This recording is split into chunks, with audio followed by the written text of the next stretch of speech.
Hi everyone, this is Kelly from Boho Knits, and today I'd like to do a little tutorial for you on how to graft the ends of your Unicowl together. So the Unicowl is a seamless tube, and we started with a provisional cast on, so we have live stitches.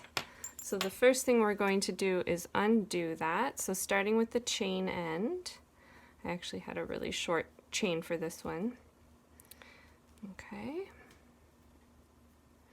So what I like to do when I'm undoing a provisional cast on is insert my spare needle and then undo the stitch. Just give it a little tug, just gently. So I insert my needle into the stitch and pull it out. You can pull it out first, maybe pinch the stitch and then pop it on, but you just want to make sure you catch every single stitch. Definitely don't want to drop one or miss one. Okay, we're back. So I've got all of my stitches onto the spare needle. So you should have a needle at each end. Nice, beautiful tube.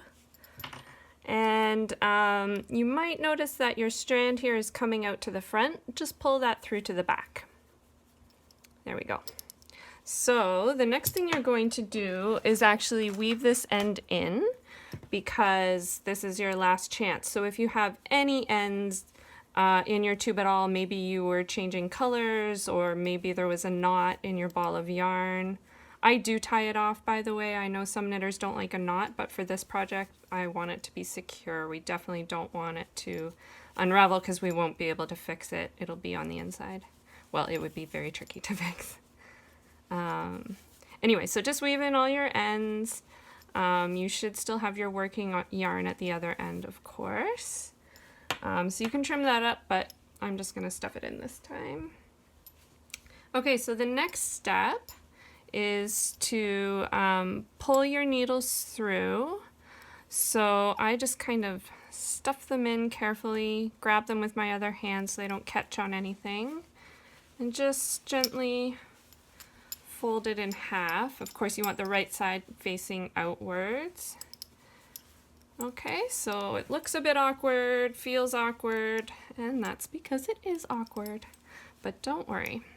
So you should have your parallel needles now, front and back. Your working yarn is probably at the front set, it should be. And these two needles on the right, we're just going to sort of tuck them in and let them dangle back there. Hold on. Get our yarn in position at the front there. So in order to measure enough yarn for your provisional cast on, hopefully you've worked almost to the end of your ball, or to as long as you want the cowl.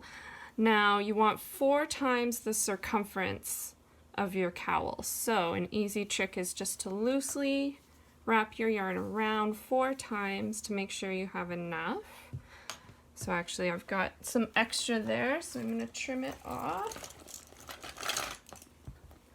So I do usually give an extra 6 to 10 inches just to be safe. And now I have this nice big-eyed blunt needle for doing my grafting. It's very nice for bulkier yarns, but any kind of needle you have will work.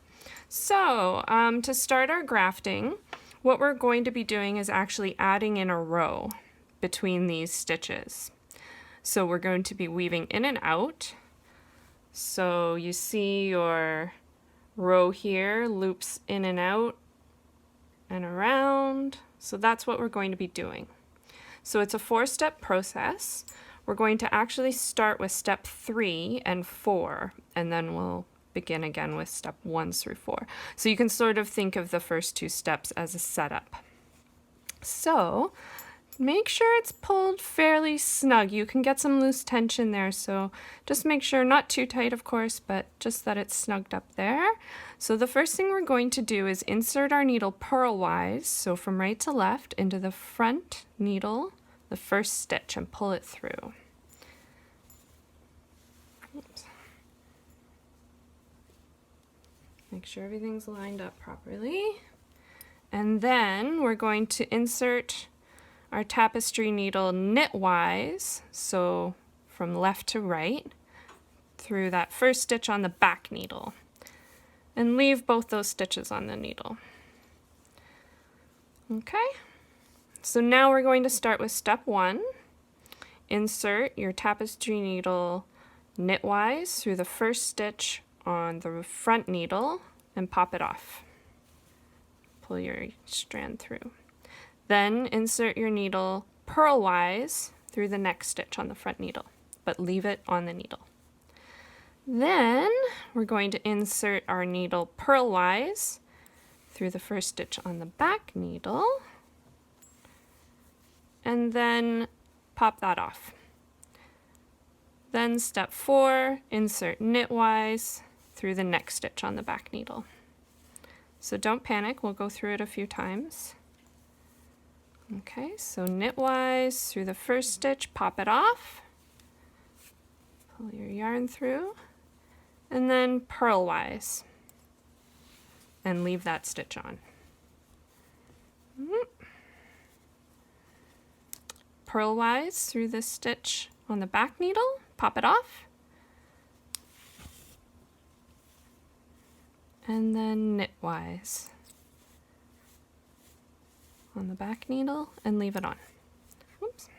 So a couple little tricks that I use for grafting is to leave my tension a little loose. Just focus on doing steps 1 through 4, and then you can go back, I would say do about 5 inches, and then you can go back and use your needle to pull the tension into its proper place. This way you get perfect tension every time because you can look at the stitch above and below and match them. You can try and just make it the correct tension to begin with. I just personally always find that I can always see the row that's been grafted. So I just sort of do it willy-nilly and then go around after. You can also go around at the very end and pull these stitches along and pick them into the right tension, but you do end up with a lot of slack on your strand that way. Okay, so let's go through the steps again. Another little trick I like to do is instead of pulling your strand through every time, I'll do it in one motion. So knitwise on the front needle, pop it off, purlwise through the next stitch, leave it on, and then pull your strand through. So for the back needle, same thing, purlwise, pop it off, knitwise, leave it on, pull your strand through. So do that one more time. Knitwise, pop it off, purlwise, pull your strand through. Purlwise, pop it off, knitwise, pull your strand through.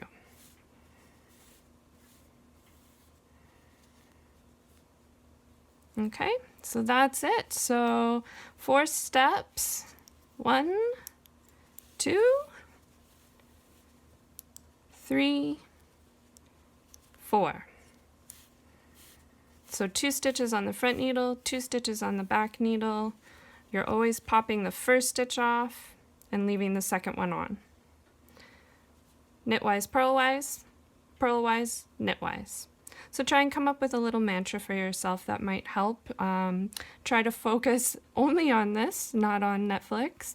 And my other tip for doing this is if you do have to set it down and go do something else, try and finish with step 4. That way you always know to start the sequence again on step 1.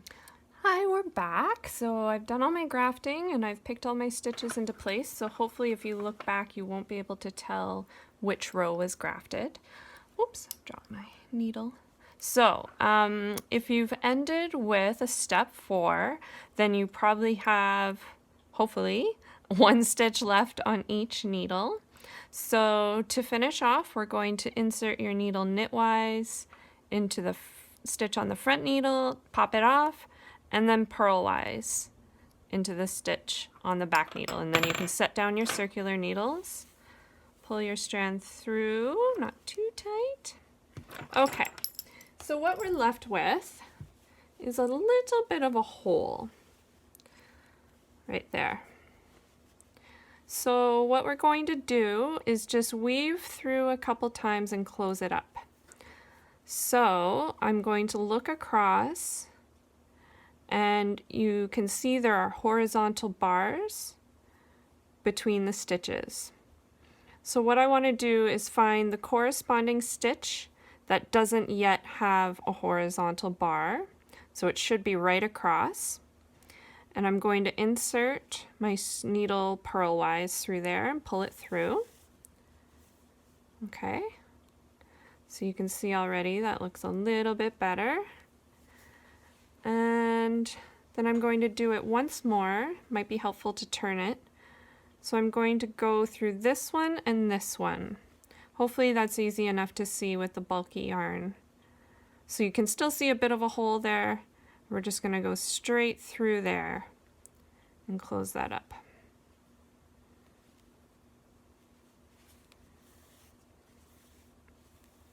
So you'll still see a little bit of a blip, of course, where we finished, but that should be much tidier, and at least you won't have an unsightly hole.